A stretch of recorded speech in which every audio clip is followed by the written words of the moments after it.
Hi, this is Iris, and in today's episode of Ravelry Pro Moves, we're going to be talking about a particular way to filter projects so that you're only seeing results with notes that go along with the project. Now, why does this matter? Why would you want to look at results in your projects that have notes? Well, for a lot of reasons. Some people really like to browse the notes to determine whether the sort of pattern seems within their reach of their skills. Some people like to filter looking at notes, that might have helpful tips about, let's say, needle size or yarn choice. If a lot of other knitters have knit this before you, and in the case of this sweater, Halibut by Caitlin Hunter, I can see that there are 1,100 folks who have listed their project on Ravelry. So that's a lot of user data to sift through. And of course, not all projects do include notes from the knitter. So let's just take a little bit of a look, but hopefully now you understand why you would want to browse projects with notes. I'm going to click on the projects tab.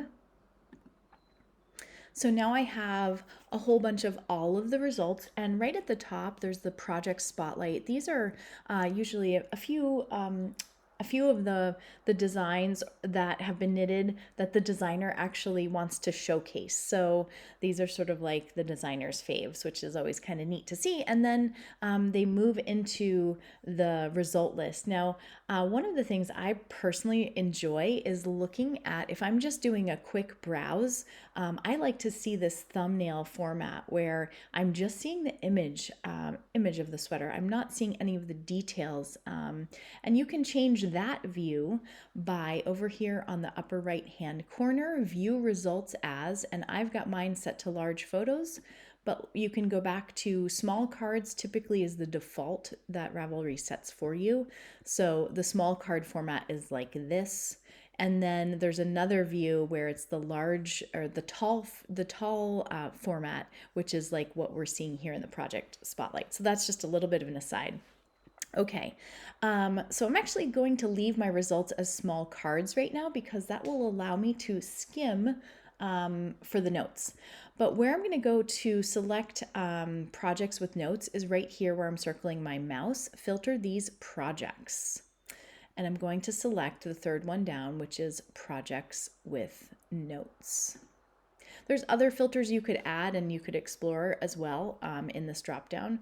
So feel free, go wild, explore things and learn. So here we have now within all of the projects, I'm only seeing ones that include notes. And I'm seeing the small card format so I can kind of skim and look. So let's see right here. This is an interesting one. For sleeves, this Ravelry result includes a YouTube tutorial. Let's just see what she has to say about that. For sleeves, here's the YouTube tutorial, picked up 3 stitches and did back to back 1 decreases. Okay. And then there's also some notes about how this actually worked as the knitter was binding off.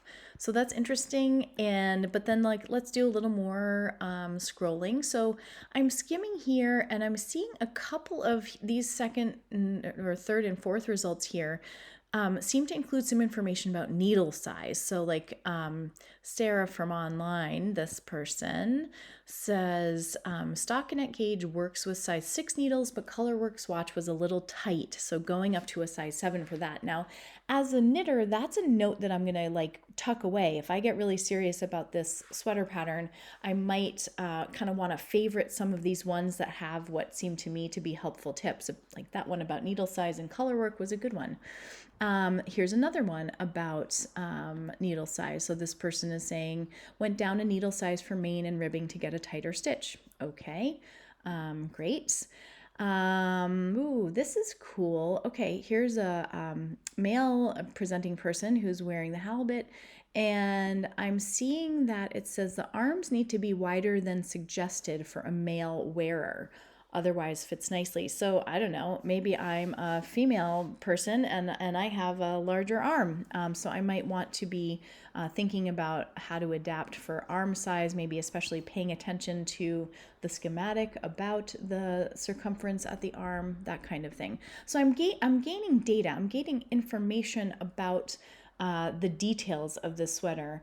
And so there's a lot of wisdom that needle shared, or that knitters shared, but I can see that needles keep coming up here. So that's interesting. And here's somebody talking about tension. So wow, it's good. There's tons of information here. Not to get overwhelmed, but if I'm skimming results and seeing, okay, needle size is coming up, needle size is coming up, gauge is coming up, that's going to be a little note to self to be like, give myself extra time to really know that I've chosen the right needles, for example. Anyway, hope this video helped. If it did, please leave a comment, give us a like, and don't forget to subscribe to the Cashmere Goats YouTube channel so you won't miss an episode of either tutorials or podcast. We hope to see you in beautiful Camden, Maine sometime. Come by and visit us at the shop. Thanks for watching.